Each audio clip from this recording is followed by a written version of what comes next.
আমি একজন মুক্তিযোদ্ধার সন্তান, আমি একজন বাংলাদেশের রাষ্ট্রপতির সন্তান, আমি বাংলাদেশের নির্বাচিত প্রধানমন্ত্রীর সন্তান, বাংলাদেশের নির্বাচিত রাষ্ট্রপতির সন্তান। কাজেই রাষ্ট্রের ওইসব জায়গায় গেলে কি হয়, কি আছে না আছে আমার জানা আছে। কাজেই এখানে আমার পাওয়ার কিছু নেই, আমি দেখে এসেছি।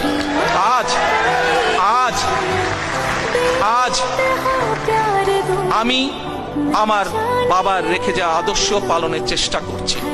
কতটুকু সফল হয়েছে পরবর্তীকালে জাতি সেটি বিচার করবে। আমি আমার মা দেশনেত্রী খালেদা জিয়া যেই আদর্শকে সামনে রেখে মানুষের জন্য সংগ্রাম করেছেন, মানুষের জন্য কাজ করেছেন, সেটিকে সামনে রেখে রাজনীতি করার চেষ্টা করছি। কাজেই আমি ওগুলো দেখে এসেছি।